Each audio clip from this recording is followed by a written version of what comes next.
Doctora, disculpe. Sí, ¿El examen de entrada va a ser para todas las secciones o solo para las que llevan con usted?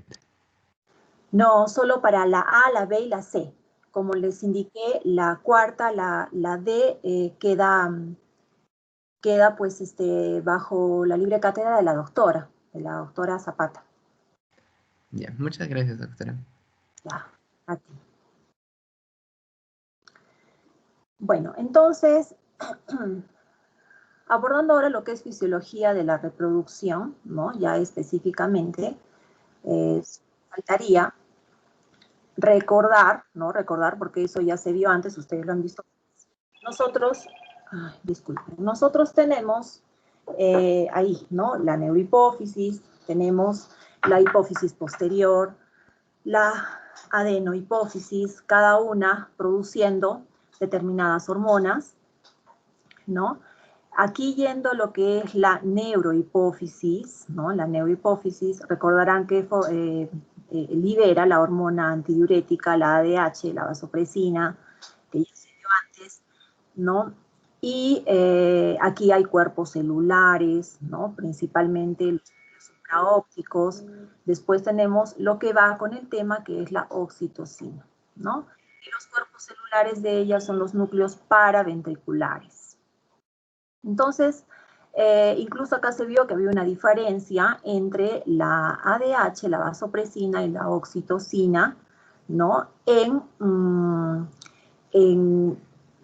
Básicamente en la estructura, que tenía la fenilanina y la arginina, la vasopresina, y por otro lado la isoleucina y la leucina, ¿no? Que era la diferencia entre la vasopresina y la oxitocina finalmente. Después, aquí, bueno, esto de acá, aquí nosotros tenemos el reflejo neuroendocrino, ¿no? En este reflejo neuroendocrino nosotros vemos la liberación de la leche materna, ¿no? ¿En respuesta a qué? En respuesta a la succión, a la amamantación.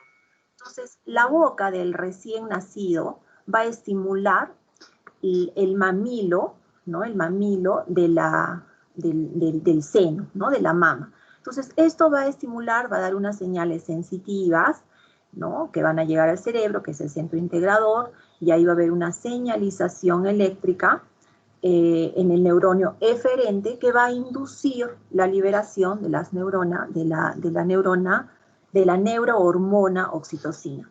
Recuerden cuando en un inicio habíamos visto que era un estímulo, un receptor, una vía aferente, un centro integrador, una vía eferente, y después, bueno, tejidos, órganos, en fin, para poder dar una respuesta, ¿no? Entonces la oxitocina es transportada hacia el seno, donde va a provocar la contracción de esta musculatura lisa en las mamas, que serían los efectores, resultando o dando como respuesta la eyección, ¿no?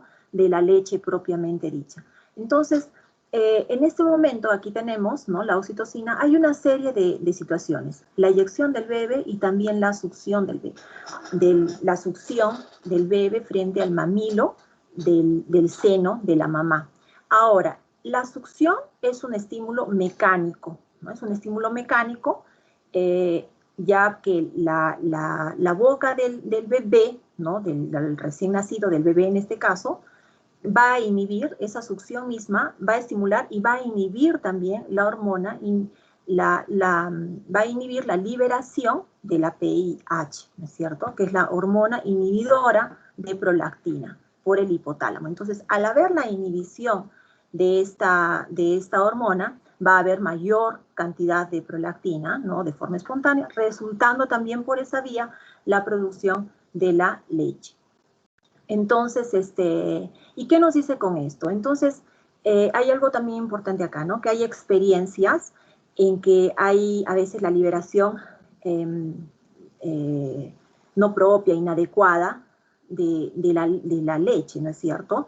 Y también se pueden haber casos en los cuales hay secreción de leche y no necesariamente después de haber desarrollado un embarazo, ¿no? Entonces es un estímulo mecánico que puede sí estimular la producción de leche a través de la liberación de la oxitocina propiamente dicha y la inhibición de la PIH, hormona inhibidora de la prolactina. Eso en cuanto a la oxitocina. Aquí tenemos el efector y la respuesta. Bueno, y después en lo que va de la hipófisis, ustedes recordaban acá, ¿no?, que hay las hormonas de la adenihipófisis. En la adenihipófisis nosotros teníamos que se producían 6 hormonas peptídicas, ahí teníamos la prolactina, que ya la acabamos de ver ahora, la hormona tiroidea estimulante, la luteinizante, la folículo estimulante, la hormona adenocorticotrófica, ¿no?, que va a actuar en el córtex de la suprarrenal, la hormona de crecimiento, pero nos vamos a focalizar en lo que es la FSH, la LH, la prolactina y, bueno, la oxitocina, que la acabamos de ver ahora. Y para esto recordar, ¿de dónde es que van a derivar? Derivan de estas hormonas, es una hormona esteroidea, ¿no?, que va a derivar del colesterol. Entonces, el colesterol es el compuesto de origen, básicamente en sí, de las hormonas esteroideas en general, ¿no? La estructura básica de ellas es, aquí están estructurados, ¿no? Y aquí se muestran los 3 hormonas básicas, ¿no? Aquí están aldosterona, cortisol, estradiol. Aquí en esta figura, además, estamos viendo que estas esteroideas están secretadas por el córtex adrenal, ¿no?, y por el ovario. Pero hay que recordar que hay procesos biológicos, ¿no?, que estas hormonas esteroideas participan en qué. Por ejemplo, son importantes en la homeostasis hidroelectrolítica, en las respuestas de estrés, en funciones reproductivas y también tiene una función conductual en lo que es la conducta. Y estas hormonas esteroideas se utilizan todas a partir del colesterol, ¿no?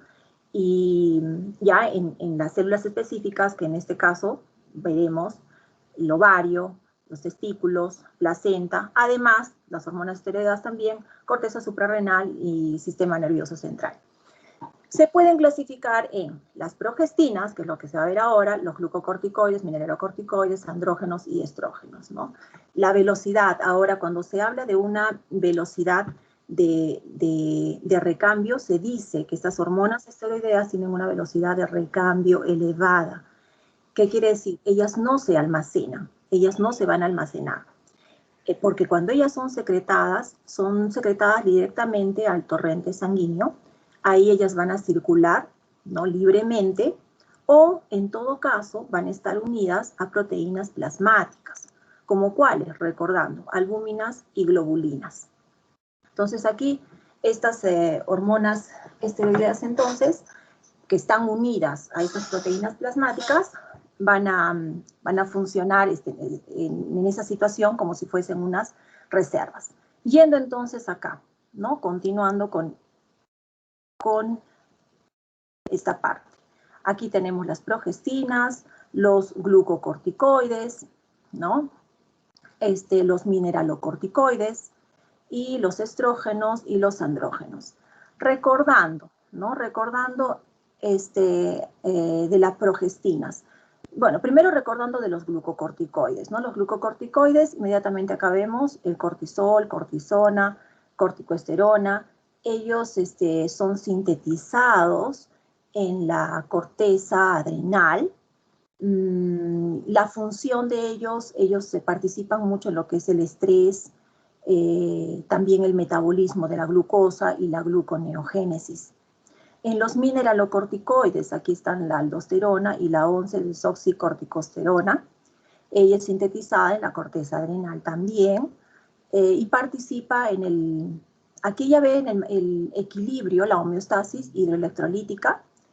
Por ello, ahí vemos lo que es sodio, ¿no?, retención de sodio y excreción de potasio. Y bueno, y las progestinas. En las progestinas nosotros mencionamos aquí la progesterona. Lugar de síntesis de las progestinas, ovario, placenta y también en el sistema nervioso central. ¿Cuál es la función? En general, las progestinas preparan el endometrio para la implantación del óvulo una vez que ha sido fertilizado. Después dan un mantenimiento, ¿no? Una línea de tiempo estable durante el embarazo. Después también en el desarrollo de las glándulas mamarias. Y además de eso, las progestinas también tienen participación en diferentes funciones o procesos de regulación en relación al sistema nervioso central. Aquí, los andrógenos. Los andrógenos mencionamos testosterona, dihidrotestosterona, dehidroepiandrosterona, ¿no? Y ellos son producidos, sintetizados en el testículo. Función. Bueno, la función es una función de conducta sexual, ¿no? El fenotipo masculino y la espermatogénesis. Los estrógenos, mencionamos estradiol y estroma. Ellos son sintetizados en el ovario, en la placenta, sistema nervioso central, tan igual como la progestina. Y la función ya un poco más diferenciada de la progestina, que tiene que ver más con el tema de embarazo y fertilización, en los estrógenos está más en la diferenciación sexual del cerebro, conducta sexual femenina, y también muy implicado, relacionado con la maduración ósea. Y bueno, ahora vamos acá, ¿no? A lo que es acción genómica y acción no genómica. El mecanismo de acción genómica, como el nombre mismo lo dice, ¿no? Está relacionado con hormonas esteroideas que están mediados por receptores a nivel nuclear, ¿no? Y a nivel nuclear es donde se va a observar la transcripción que va a depender directamente del ligando. Y en la acción no genómica, que es un poco más diversificada, ¿no? Tiene mayores variaciones, principalmente se caracterizan por tres mecanismos, ¿no? Hay tres mecanismos no genómicos. Principalmente, uno de esos mecanismos es que los efectos de estas hormonas son rápidas. Por eso es justamente que es a nivel no genómico, si no tendría que ser a nivel genómico. Otro mecanismo es que pueden ser producidas aunque se dé o esté presente algunos inhibidores de la síntesis de RNA, ¿no? O de alguna otra proteína. Y después hay un mecanismo también en el cual observa que pueden ser producidas las hormonas y estar acopladas a moléculas que son impermeables a la membrana plasmática. Y aún así, ellas pueden ingresar y pueden ser reproducidas, activadas, pese a esta impermeabilización de la membrana plasmática. Bueno, y aquí está, para que recuerden, ¿no es cierto? Aquí están las vías de las hormonas esteroideas, no genómicas, obviamente, porque aquí vemos la membrana. Aquí se detalla cómo está localizada. Por ejemplo, acá, ¿no? Está localizada en la membrana plasmática, y en este caso es la vía de transducción de una señal a través de proteínas G. Proteínas G, y también dan lugar a la activación de la fosfolipasa C. Cuando nosotros vemos la fosfolipasa C, nosotros continuamos la vía, ¿no? Y al continuar la vía vemos que se incrementan los niveles intracelulares de los segundos mensajeros, en este caso del 4.5 trifosfato IP3, ¿no? Para finalmente tener una respuesta celular. Y en este caso, por ejemplo, ¿no? En el caso de este que es vía fosfolipasa C, aquí vemos la acción de la oxitocina, ¿no? En este caso es la oxitocina. Y por otro lado, la hormona luteinizante y la folículo estimulante es a través de qué vía? Es a través de la vía de la activación de la proteína G. La activación de la proteína G, nosotros tenemos el adenosín 5 monofosfato cíclico, el AMP cíclico, para después tener una respuesta celular.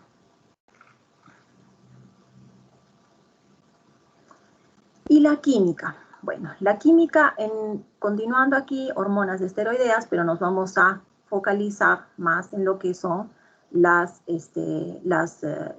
tema de reproducción.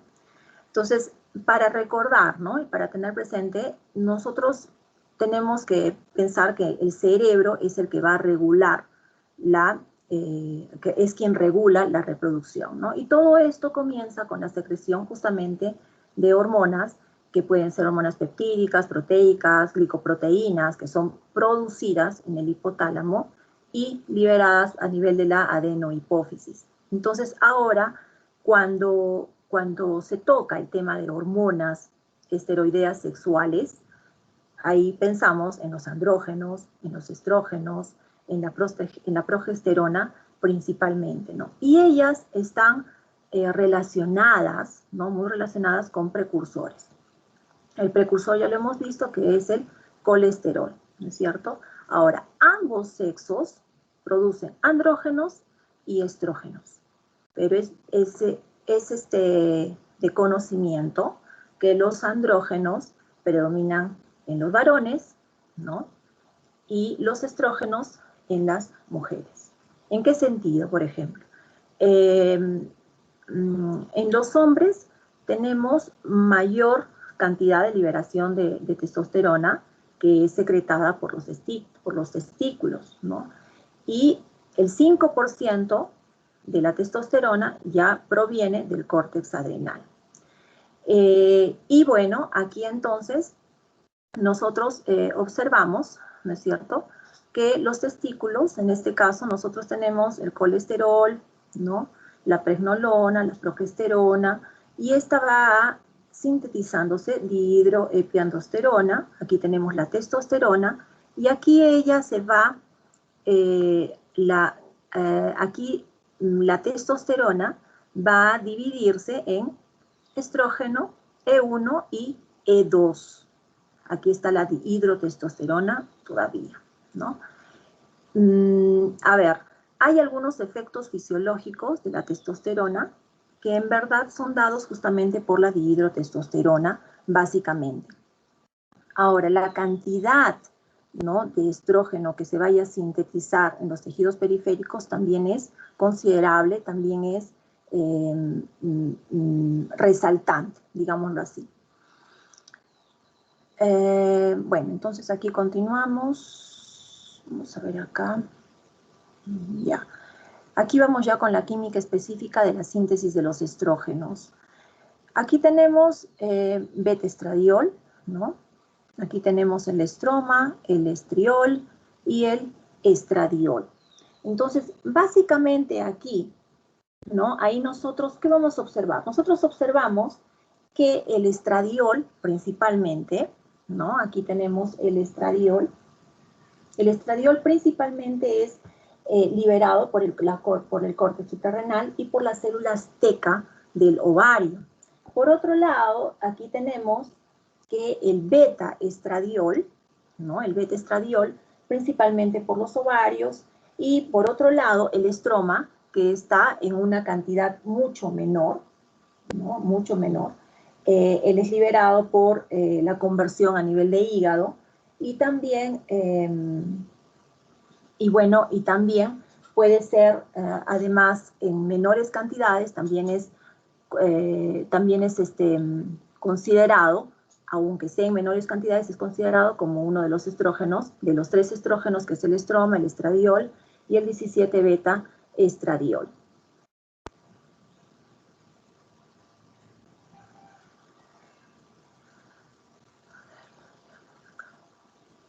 Bueno, ahí. Aquí tenemos el eje hipotálamo-adenipófisis de la glándula periférica. En este eje del hipotálamo-adenipófisis de la glándula periférica, nosotros observamos unas vías. Hay que observar porque de acá sacamos bastante información. Entonces, aquí tenemos la hormona liberadora de la gonadotrofina. ¿Qué recordamos acá? Aquí hay un control hormonal, ¿no?, de la reproducción, obviamente en los dos sexos, hombre-mujer, y para esto utilizamos este modelo que es el modelo del eje hipotálamo-adenipófisis de las glándulas y de las glándulas periféricas. Básicamente aquí está la hormona liberadora de la gonadotrofina. Ella va a producir por el hipotálamo y va a controlar la secreción de 2 gonadotrofinas principales, que son la folículo estimulante y la luteinizante.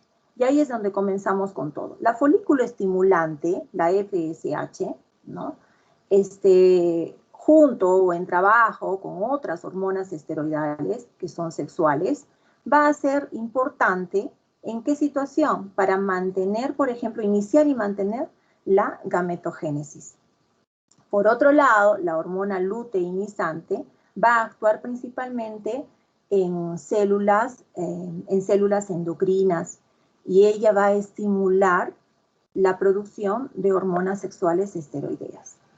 Y nosotros, si continuamos aquí justamente con este eje, nosotros observamos que además, bueno, no observamos, pero nosotros sabemos más adelante cuando veamos las fases, también veremos de que las inhibinas son hormonas que van a inhibir la hormona folículo estimulante, por ejemplo, ¿no?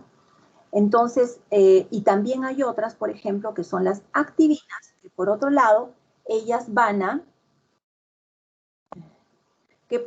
las activinas, ellas van a estimular la folículo estimulante. Entonces, con estas vías de retroalimentación, porque son vías de retroalimentación, acá ustedes verán que es un feedback negativo, está acá, feedback negativo, de alza corta y alza larga, ¿no?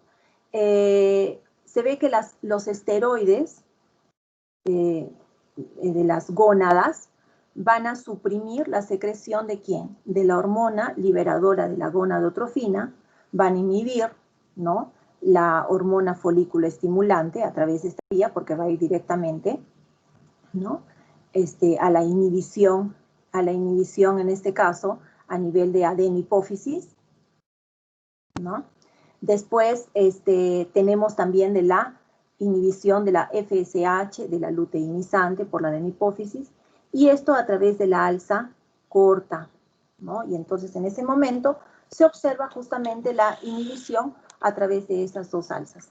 Ahora, cuando las concentraciones, esta parte es importante, cuando las concentraciones de los esteroides de las gónadas están bajas, la hipófisis va a secretar FSH y LH, ¿no? Si las concentraciones son bajas, están cortas, ¿no? Y ahora, cuando esta secreción de esteroides alcanza un nivel, la retroalimentación negativa inhibe la secreción de las gonadotrofinas, ¿no? Entonces, alcanza un cierto nivel, inhibe porque es un feedback negativo. Pero acá sucede algo diferente con el efecto paradoxal del estrógeno. ¿Qué es lo que sucede? En el efecto paradoxal del estrógeno, lo que se observa es, ¿no?, que cuando hay concentraciones bajas de estrógeno, tenemos ese efecto de retroalimentación negativa.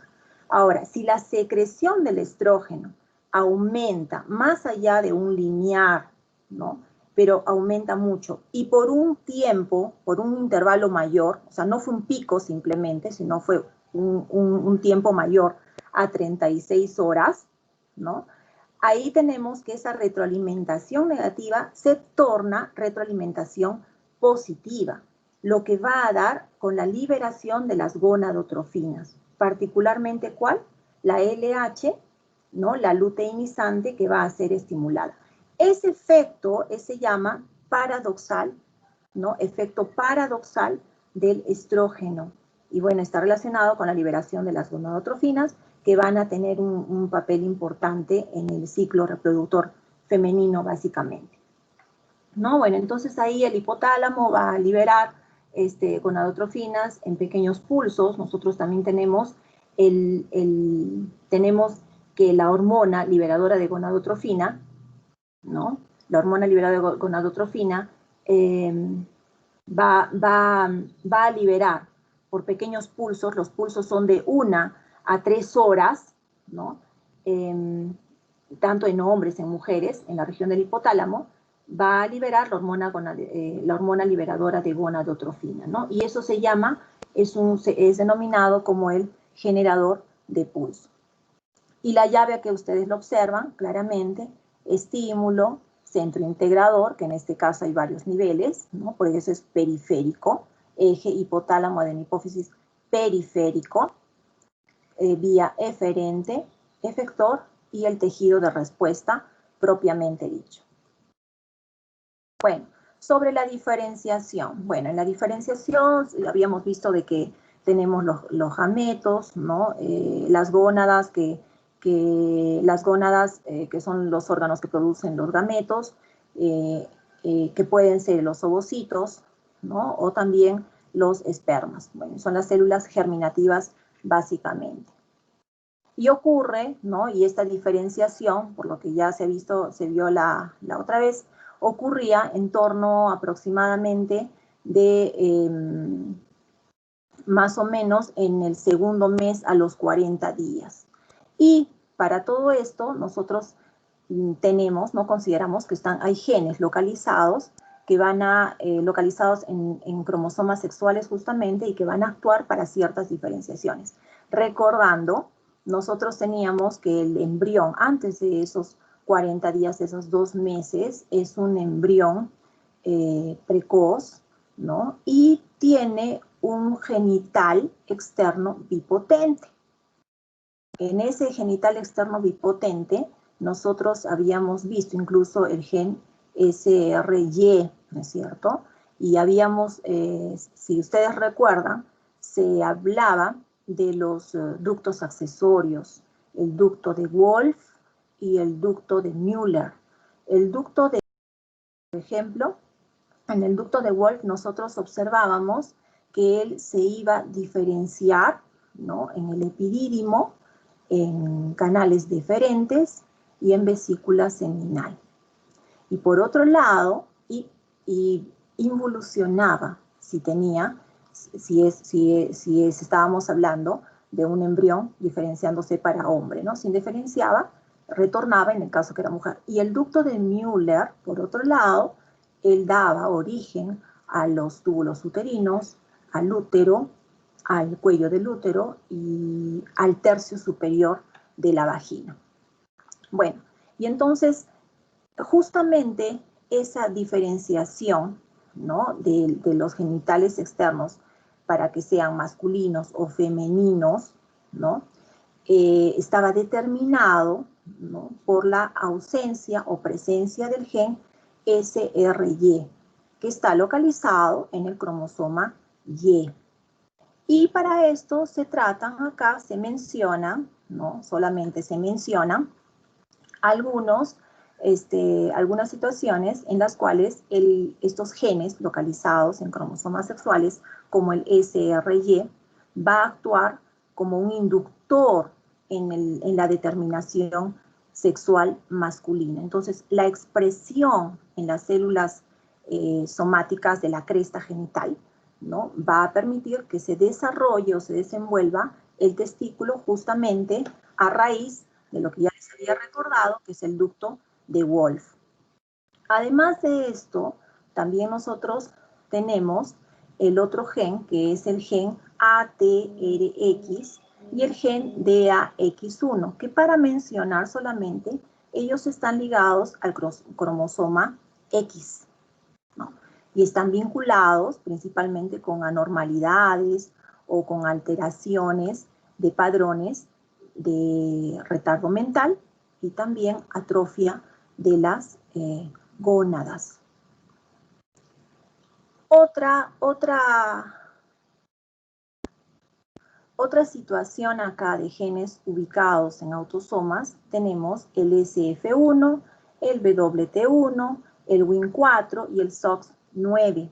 Por ejemplo, el gen SF1, él actúa como un regulador de función endocrina, ¿no? ¿En dónde? En el eje hipotálamo, hipófisis y gónadas. Y en el córtex adrenal. Entonces, él es un factor importante en la determinación y en la diferenciación sexual. La presencia de este gen SF1 es necesaria durante el desenvolvimiento embrionario justamente, ¿no? Entonces actúa, aquí está, como regulador del eje. Y acá tenemos el gen WT1, él se expresa desde inicios o desde forma muy temprana durante el desenvolvimiento también de la cresta urogenital y está relacionado con el desenvolvimiento renal y con las gónadas precoces, ¿no? O con el aparecimiento de las gónadas.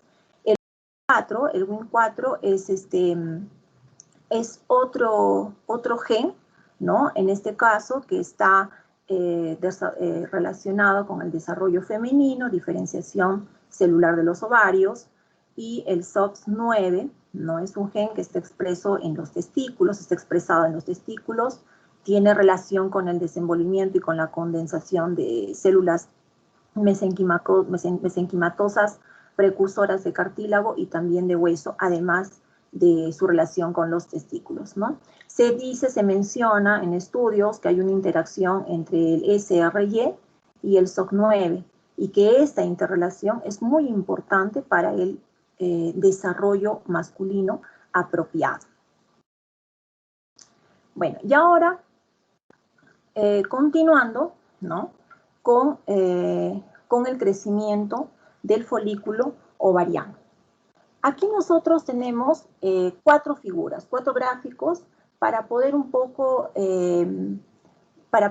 resumir cómo es este folículo o cómo va creciendo o cómo va desarrollándose este folículo ovariano. Primero, el folículo es un folículo primario, ¿no? Cuando es este folículo primario, este folículo inicial, ¿no? Que todavía es inmaduro, es pequeño, no tiene solamente una capa única, ¿no? Porque en las células granulomatosas, a medida que va desarrollándose este folículo ovariano, va teniendo más y más y más capas. Cuando es un folículo primario, solamente tiene una capa, ¿no? A nivel de células granulomatosas. Obviamente este es un oocito primario, ¿sí? Es un oocito primario. Ahora, ¿qué más tenemos acá? Acá nosotros claramente ustedes ven, miren cómo está separado. ¿Qué está separado? Está separado la granulomatosa de la teca. Hay una separación. Y a nivel de teca, ¿nosotros qué tenemos? Nosotros observamos que hay solo una capa de células y vasos sanguíneos, y nada más. Eso a nivel de un folículo primario. Después observamos acá un folículo secundario. En el caso de un folículo secundario, nosotros tenemos acá, por ejemplo, que ya no hay una sola capa, ya hay de 2 a 4 capas celulares. ¿Estamos dónde? Estamos nosotros a nivel de células granulomatosas. ¿Qué después tenemos? Lámina basal. La lámina basal todavía está presente. ¿Por qué? Porque después cuando va madurando, por ejemplo, a este nivel, lámina basal. Aquí todavía hay una lámina basal. Y esa lámina basal todavía está a nivel de folículo secundario y a nivel de folículo terciario. Después acá todavía nosotros observamos que hay una capa única de células a nivel de teca, todavía. Miren, aquí hay separación, ¿no?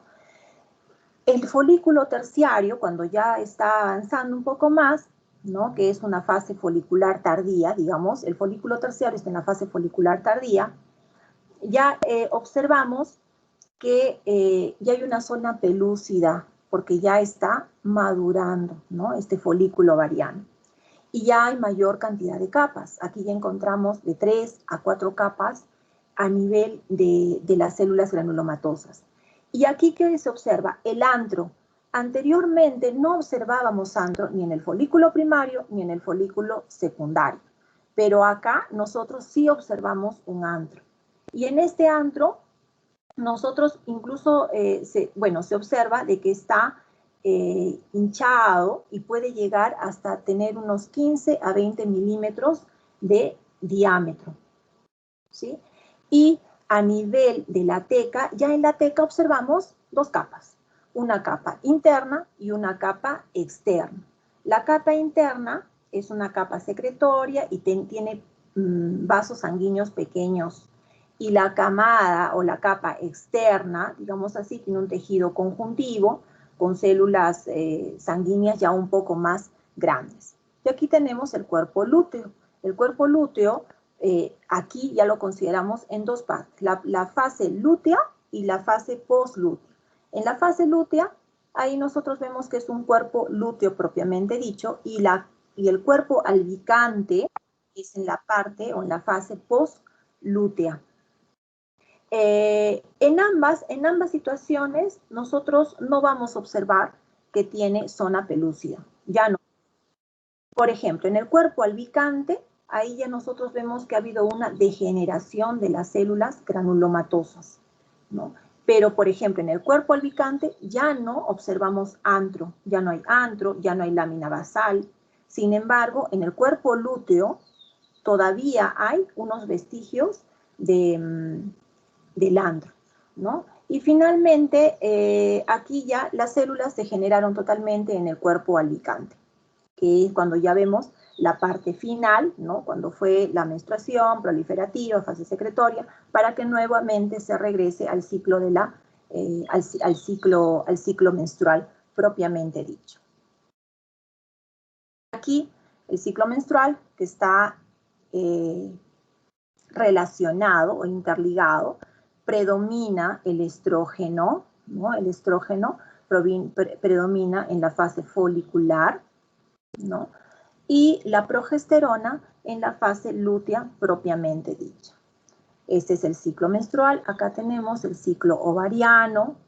Aquí nosotros tenemos, ¿no?, el ciclo de la fase uterina, ¿no? Aquí tenemos cómo es que es el ciclo uterino. Aquí tenemos entonces el ciclo ovariano. Aquí la concentración de las hormonas ovarianas y aquí la concentración de hormonas gonadotróficas.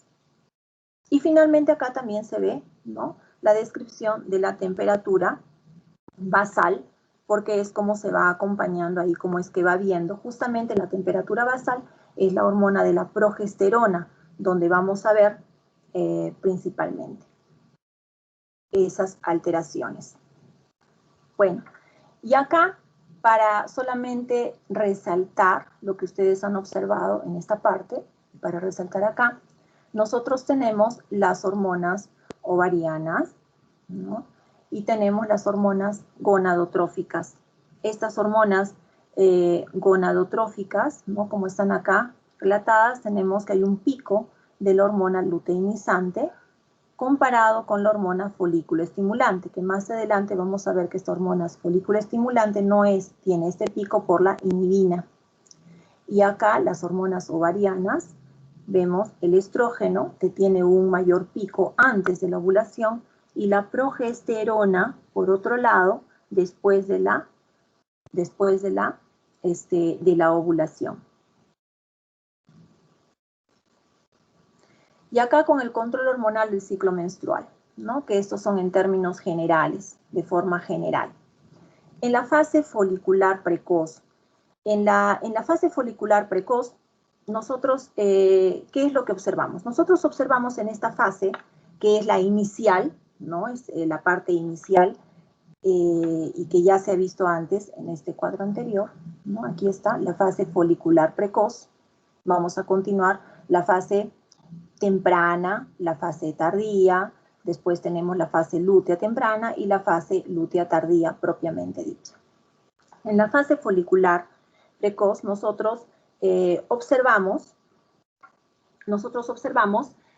que hay en los folículos, aquí no tenemos la hormona liberadora de la gonadotrofina. Aquí tenemos la hormona luteinizante, la folículo estimulante, aquí están las células granulomatosas, la teca, ¿no? Y acá se hace un comparativo justamente con qué es lo que está pasando a nivel de hormonas, a nivel propiamente dicha del qué está pasando a nivel a nivel propiamente dicho de los del folículo ovariano, ¿no?, que es lo que estamos observando. Entonces, en esta fase folicular precoz, ¿no?, los folículos tienden a crecer. Los folículos van a crecer, las células granulomatosas que están siendo influenciadas por la hormona folículo estimulante, ¿no?, y las células teca también por las luteinizantes, van a producir hormonas Y estas hormonas, son las hormonas esteroideas, ¿no? Van a comenzar a sintetizar, la teca va a comenzar a sintetizar andrógenos que se van a difundir a las células vecinas granulomatosas, y ahí vamos a tener que la aromatasa va a convertir en estrógenos. ¿No? Bueno, entonces aquí nosotros tenemos que se hace esta comparación, ¿no? Entonces, el estrógeno va a tener un papel de retroalimentación. En este caso, retroalimentación positiva, porque acá incrementan los niveles de estrógeno y tiene una retroalimentación negativa junto con las células granulomatosas. Por otro lado, es importante que ustedes observen acá los feedbacks, las retroalimentaciones. Tiene una retroalimentación negativa directamente sobre la folícula estimulante, ¿no? La luteinizante, y sobre la hormona liberadora de las gonadotrofinas. Ahora, las células granulomatosas secretan, van a secretar un fluido que va a llenar la cavidad conocida como antro, que es lo que hemos visto anteriormente, ¿no? Lo que hemos visto antes del folículo ovariano, del folículo del ovario, ¿no? El folículo ovariano, teníamos el antro. Entonces, en estas circunstancias va a secretar un líquido en la cavidad que va a llenar justamente el antro. Ese fluido en el antro contiene hormonas, enzimas, que van a ser necesarias para la ovulación, que más adelante lo vamos a ver, ¿no? Ahora, hay algunos folículos, obviamente, que van a sufrir la atresia, ¿no? Que es un tipo de muerte de la célula que está regulada justamente por las hormonas. ¿Y cuáles van a ser? Van a ser pocos folículos los que van a alcanzar el desenvolvimiento. Y entonces ese va a ser el folículo dominante, ¿no? Para el desarrollo y para la dirección de la ovulación. Va a ser el escogido propiamente dicho. Ahora, hay que resaltar que la menstruación termina durante la fase folicular, ¿no? Precoz, y termina bajo la influencia del estrógeno que es liberado por los ovarios. Y ahí el endometrio comienza nuevamente a proliferar, ¿no? Y ese periodo justamente se caracteriza por un aumento en el número de las células y hay mayor irrigación sanguínea, mayores nutrientes, mayor oxígeno, que vaya a poder ir aumentando nuevamente el diámetro, el tamaño, las capas del endometrio. Eso es lo que se observa en la fase folicular precoz.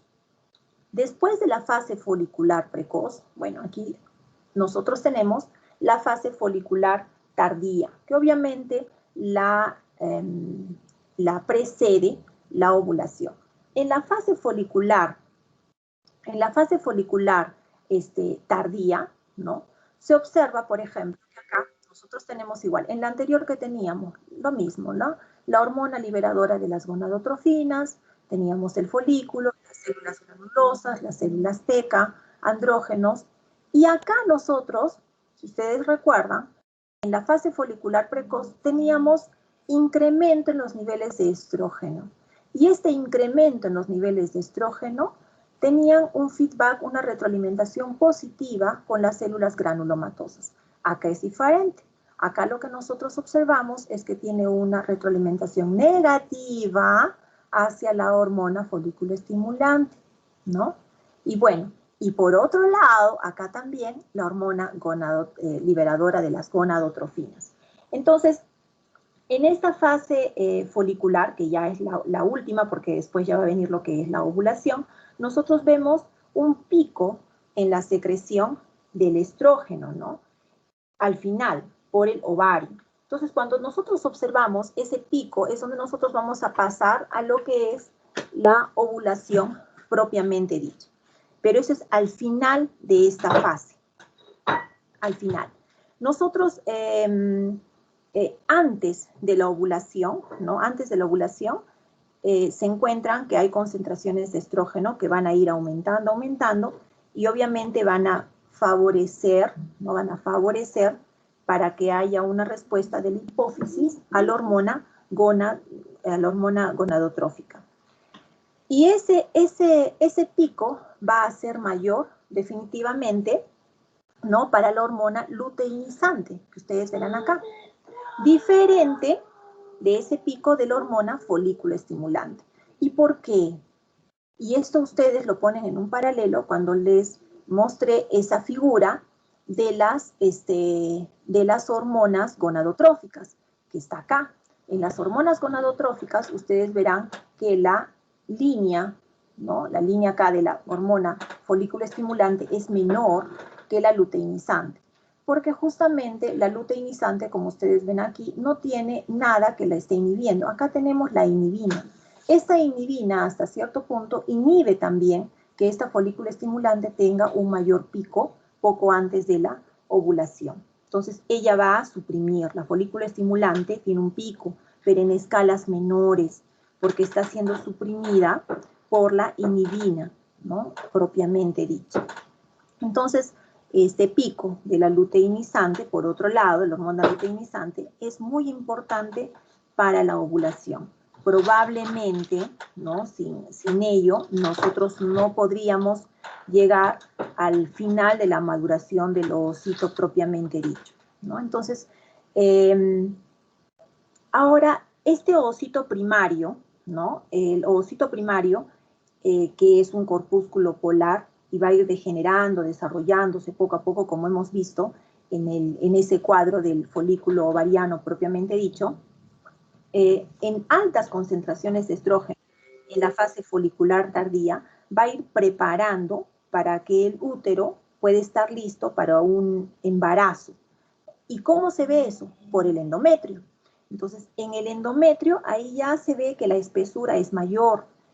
La espesura llega a ser de 3 a 4 milímetros. Es mucho mayor la espesura, ¿no? Hay mayor irrigación, mayor vascularización, y en el momento que se va a llegar a la ovulación propiamente dicha, que es en torno del día 16 al día 24, que son, 16 o 24 horas después del pico justo de la liberación de la hormona luteinizante, ahí es donde va a ocurrir la ovulación propiamente dicha, ¿no? Y en ese momento, el folículo maduro va a secretar, vamos a adelantar, va a secretar la colagenasa.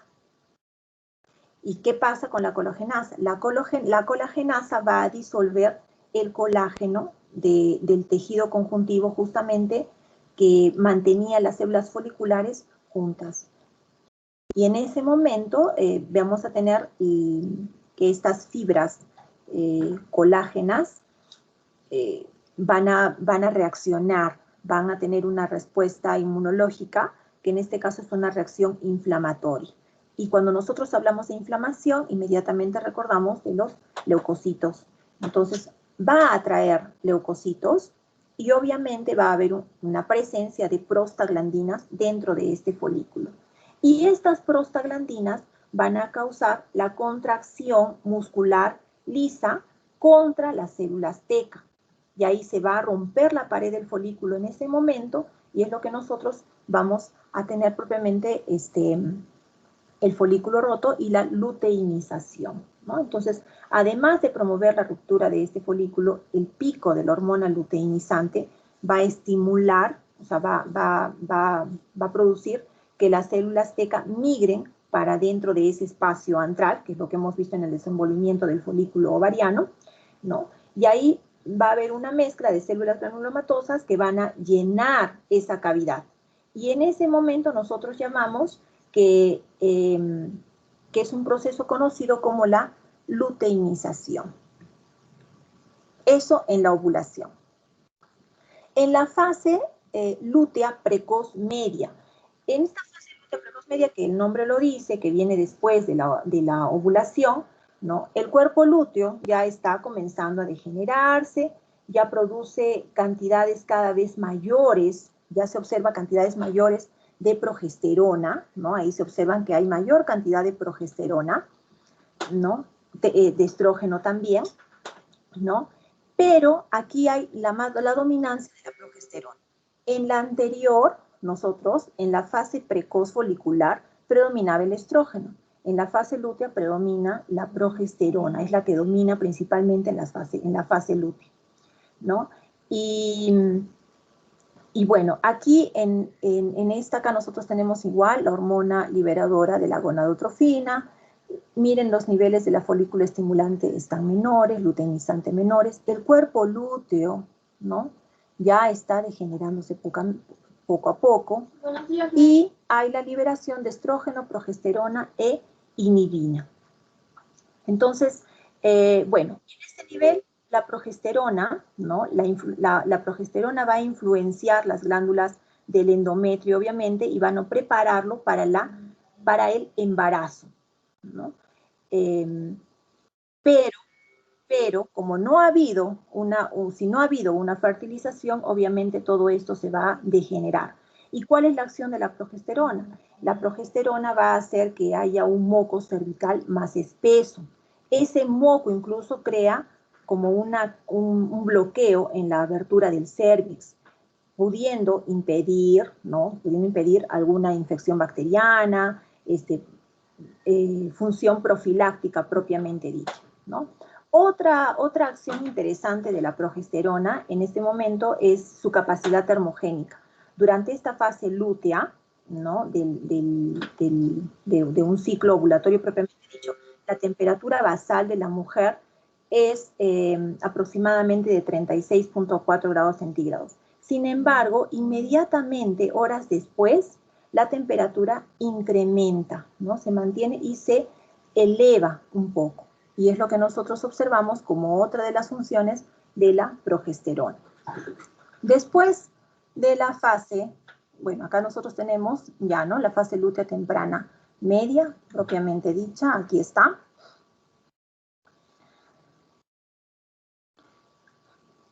Aquí está.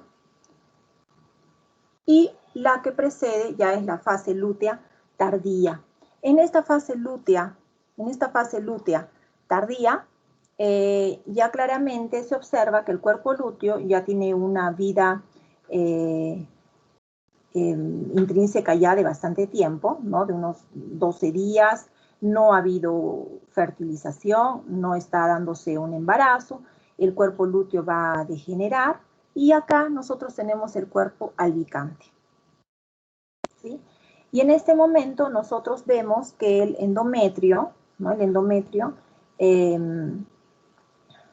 ya que dependía de la liberación de la progesterona, y hay una disminución de progesterona, entonces él también va a comenzar a degenerar, ¿no? Entonces, al igual también que el cuerpo lúteo, va a haber menor cantidad de hormonas, los vasos sanguíneos y la producción de las hormonas y los vasos y la parte superficial de las capas del endometrio se van a contraer, no va a haber oxígenos, no van a haber nutrientes, entonces ahí es donde va a devenir, ¿no? El flujo menstrual propiamente dicho, que es aproximadamente de 40 ml a 35 ml el fluido seroso propiamente dicho de esta menstruación. La menstruación regularmente puede ir entre 3 a 7 días aproximadamente. Y aquí es el ciclo menstrual.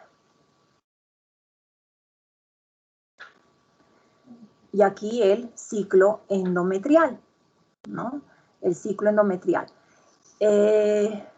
Aquí nuevamente, ¿no? Se observan, aquí está el ciclo endometrial, nuevamente aquí están cómo es que primero va proliferando, nutriéndose más el espesor del endometrio, hasta que finalmente ya cuando tenemos un cuerpo albicante, no hay nutrición, no hay oxígenos, y él nuevamente va a degenerarse, para que se dé o se observe la menstruación. Y aquí lo que se resalta es el grosor del endometrio. Además de esto, acompañado con el desarrollo o la maduración del folículo ovariano. Igual acá, ciclo endometrial con cortes histológicos, menstruación, fase proliferativa y la fase secretoria propiamente dicha. La menopausia. Bueno, ¿no? Que es aproximadamente entre los 40, a 50 años de edad, es donde los ciclos menstruales comienzan a ser irregulares, ¿no? Ya no se da la ovulación y transcurrido algunos meses o años, dependiendo mucho de la genética también y de la mujer, finalmente cesan estas menstruaciones, ¿no? Entonces, aquí nosotros observamos algunas, propiamente van disminuyendo, ¿no? Niveles hormonales, folículo estimulante, luteinizante, estrógeno, progesterona. Vemos que el espesor del endometrio también va disminuyendo, hay una atrofia del útero, epitelio y secreción vaginal ausentes, incluso interfieren también en las relaciones sexuales. Se ve presencia de osteoporosis, hay el metabolismo, la obesidad también está ahí relacionada. Hay ondas de calor, esas ondas de calor que se observan tienen que ver mucho con disnea, irritabilidad, con la liberación pulsátil de la hormona luteinizante que está alterada, ya no es igual, hay mayor cantidad de corticosteroides suprarrenales, hay alterado también la progesterona, entonces esa función de termorregulación y termogénica ya no va a estar igual porque hay menor cantidad de catecolaminas. Entonces todo esto influye hasta cierto punto con algunas situaciones o con algunas características propias de la menopausia, ¿no? Como fatiga, ansiedad, depresión también que puede ir acompañando. En la menopausia, entonces, aquí se ha hecho una gráfica, un comparativo entre la disminución progresiva del número de folículos ovarianos y cómo es que va terminando el ciclo menstrual, cómo van disminuyendo las hormonas ovarianas y por otro lado van incrementando las gonadotrofinas en el momento de la menopausia, ¿no? En la pubertad poco, más aquí incluso se coloca el cuadro como la línea de tiempo, la línea como es en el varón y aquí en la mujer. Aquí por otro lado tenemos índices o concentraciones en orina de estrógenos secretados durante la pubertad. Y en la menopausia obviamente disminuye. Y aquí las gonadotrofinas medidas en muestras de orina, como es mayor en la menopausia. En el embarazo, estrógeno, progesterona y la hormona gonadotrofina. Entonces, durante el embarazo, la placenta la placenta forma, ¿no? Entre varias sustancias, cantidades considerables de gonadotrofina coriónica humana, que es esta, gonadotrofina coriónica humana, estrógeno, progesterona, ¿no? Y también somatotropinas propiamente dichas. Entonces, aquí nosotros vemos en este cuadro cómo es que se va desarrollando, ¿no? Cómo es que se va desarrollando justamente a lo largo de una línea de tiempo. Esta línea de tiempo que se ha colocado acá es en el tiempo del embarazo. Acá la hormona gonadotrofina y por otro lado aquí la progesterona. La gonadotrofina tiene mayores índices en un inicio del embarazo, más o menos, y décima o doceava semana nosotros vemos un pico y la concentración después disminuye pero se mantiene constante. Por otro lado, los valores de progesterona y estrógeno, ellos son mínimos en un inicio y después van elevándose al transcurrir los meses llegados al parto.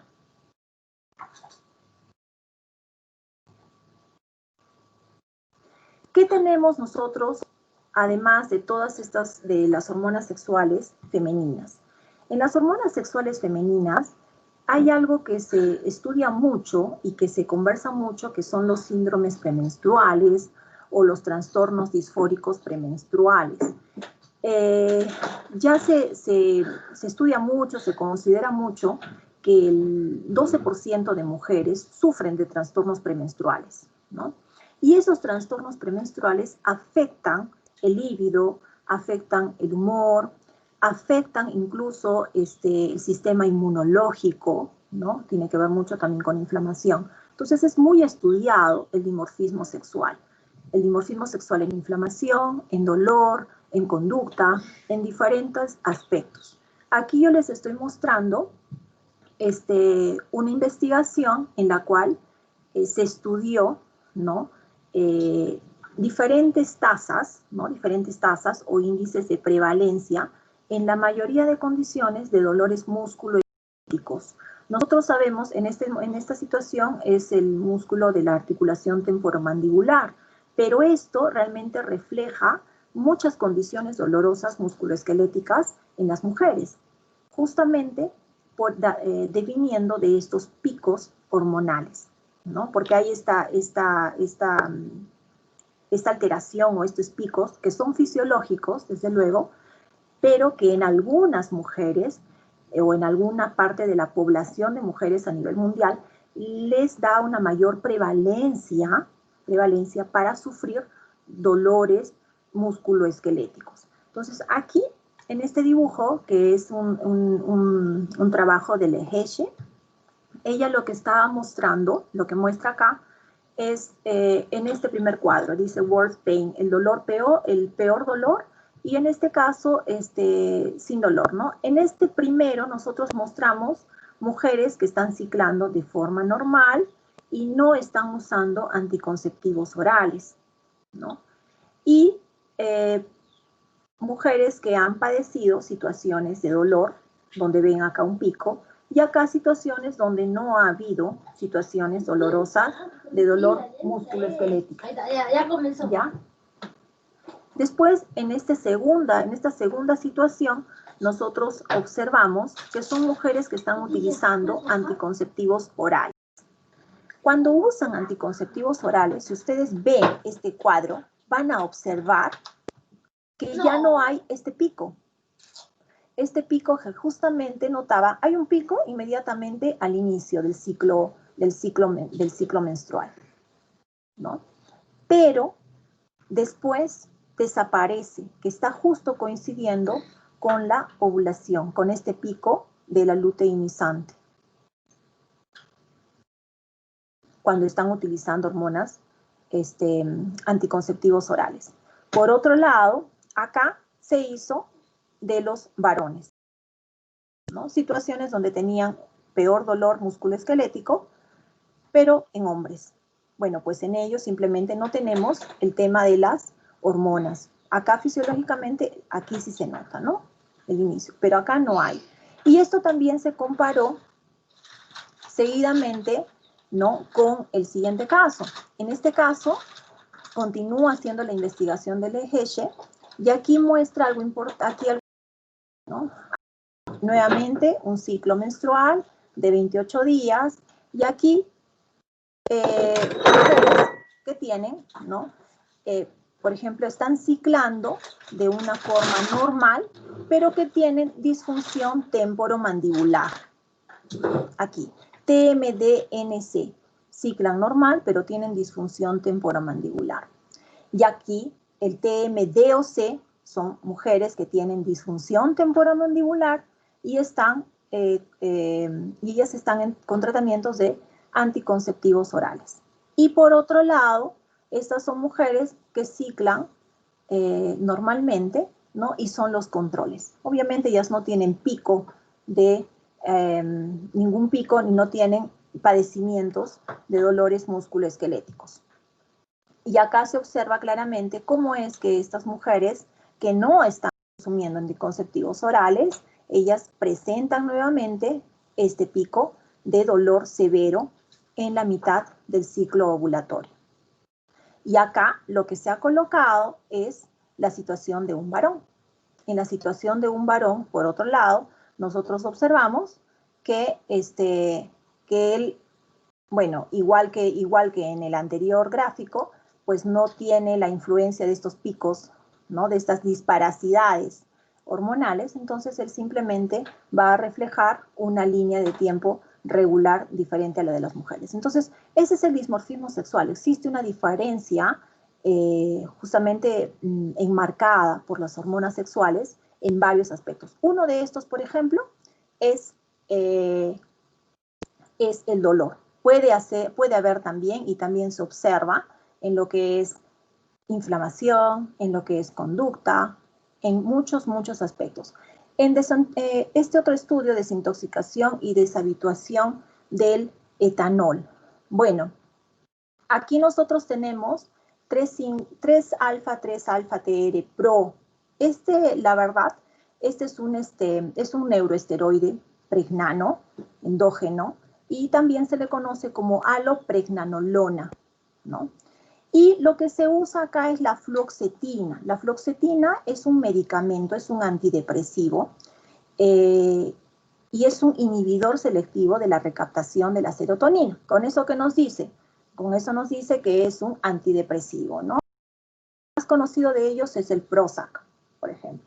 Entonces, ¿cuál es su función? Su función es potenciar el efecto de la serotonina, que es un neurotransmisor, ¿no? Y nos ayuda mucho para la comunicación de las neuronas. Pero, ¿qué es lo que dice este estudio? Ellos hicieron desintoxicación y deshabituación del etanol. Entonces, cuando hay una retirada de etanol, cuando la persona está desintoxicándose, las concentraciones de la alopregnanolona reducen bastante. Y entonces, al reducir, obviamente, ¿por qué? Por la abstinencia, ¿no? Abstinencia del etanol en los pacientes alcohólicos, y demora en normalizarse más o menos unas 4 semanas. Cuando disminuyen estos niveles de la alopregnanolona, el paciente, dentro de varias características, puede sufrir convulsiones. Y ese es uno de los problemas. Entonces, ¿qué sucede? Se le administra fluoxetina para elevar las concentraciones de la alopregnanolona, ¿no? Que la alopregnanolona estamos hablando de la alopregnanolona porque la alopregnanolona es una tetrahidroprogesterona, por eso estamos hablando, ¿no?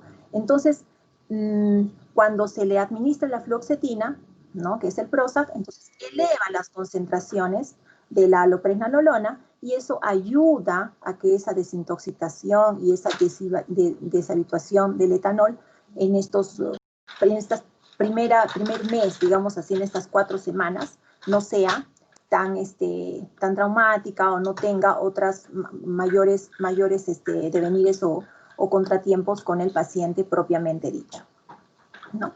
Y bueno, entonces,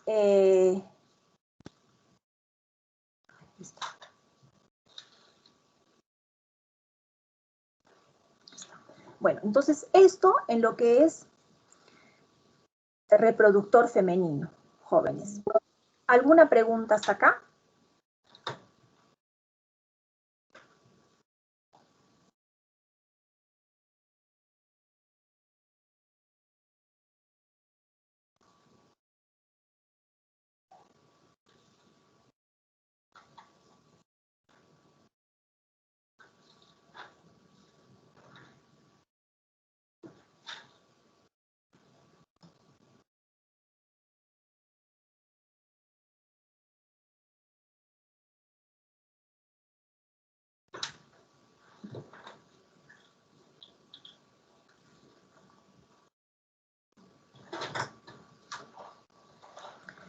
A ver, acá tengo algunas personas que han llegado tarde, ¿no?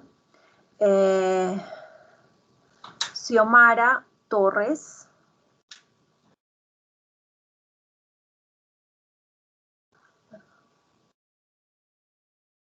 Xiomara Torres, ¿dónde estás?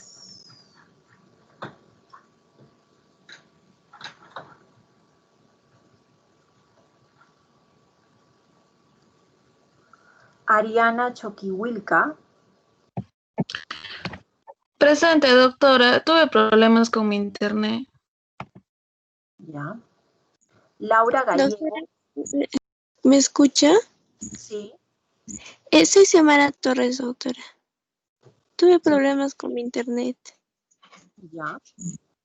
Laura Gallegos. Doctora, buenos días. Sí, en la mañana tuve problemas de conexión, pero le respondí, creo que no se escuchó. Y escribí Sí. en el chat también cuando me llamó. Sí, estoy viendo que me has escrito. Guido Gracias. de nada. Guido Reynoso. Sí, doctora, no me pude conectar a tiempo porque no me parecía la entrada a la reunión. No sé por qué, pero aparentemente mi conexión estaba bien, pero no podía enlazarme. Y tuve que reiniciar todo, por eso entré tarde. Pero estás en el grupo del Teams. Sí, doctora. Ya. Nicole Tiña. Presente, doctora. Ya. En media reunión ingresó una señorita Daniela.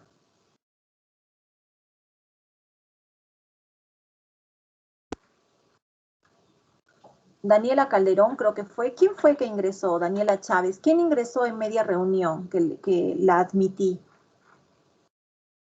Yo, doctora, es que me botó de la reunión y tuve que volver a ingresar. Ah, Pero ya. sí estuve en... Y has ingresado desde otro enlace, ¿no? Porque estás como invitada. Sí, no sé qué ha pasado. Ah, ya, pero estás en este grupo, estás en este grupo del Teams.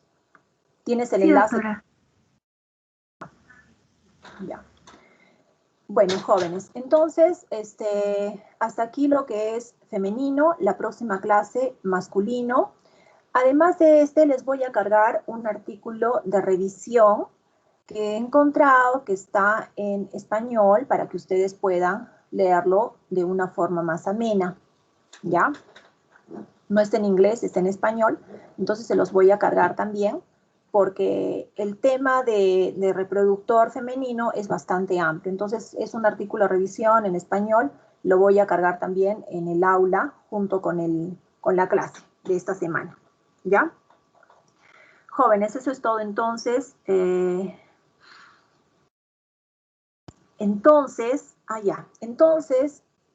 esta parte de reproductor femenino, la próxima semana, el martes en la noche o el miércoles en la noche, ¿qué día prefieren hacer el seguimiento de cuestionario asincrónico? Defínanme, por favor, para ya poder ir respetando ese horario. ¿Ustedes prefieren martes en la noche o miércoles en la mañanita o miércoles en la noche para hacer el acompañamiento de cuestionario asincrónico? Es que, doctora, hay varios que tenemos clases en la noche hasta eso de las 10, entonces creo que la mejor opción es... ¿Les parece antes de las clases?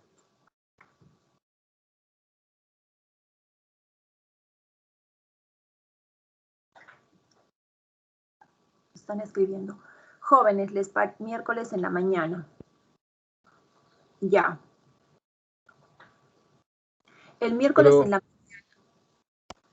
doctora, ¿sería posible de que el examen tenga un plazo, digamos, larguito? Porque el examen sería, si fuera miércoles en la mañana, sería 6 de la mañana y no, o sea, no todos nos levantamos a esa hora. Y No, posiblemente no es examen, señor. Es solamente, es un cuestionario. Es un cuestionario. Son pocas preguntas, no es un examen.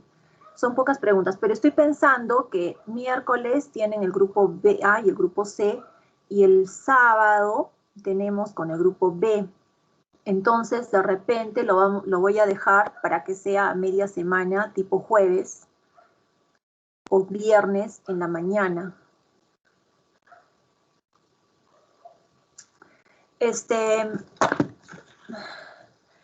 Señor Cornejo, ¿puede también coordinar eso entre los delegados? ¿Qué día va a quedar para aplicar el cuestionario mejor? Ya, doctora, más o menos, qué intervalo de tiempo? ¿Una hora o...? No, no es un examen, es lo que no vamos a tener, nosotros no vamos a tener el preexamen, ¿no?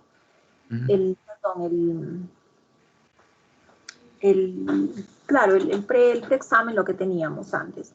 En lugar de ello, se está solicitando que hayan reuniones asincrónicas y no necesariamente van a ser cuestionarios. Puede ser de repente un video o puede ser un artículo o puede ser algo en el cual ustedes van a tener que interactuar un poco más y no necesariamente llenar un cuestionario. En algunos casos sí se les editará un cuestionario, en otros casos de repente les voy a colocar un video, pero ustedes van a resolverlo en el momento.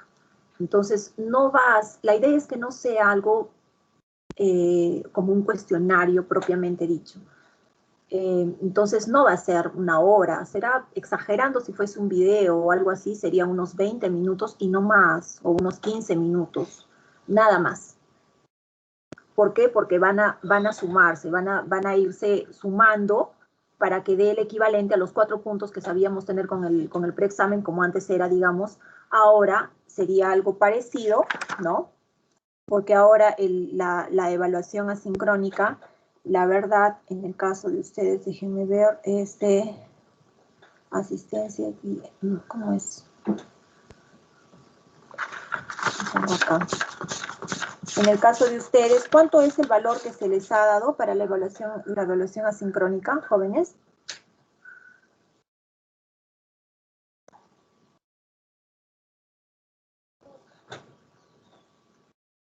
No se acuerdan. Aquí está.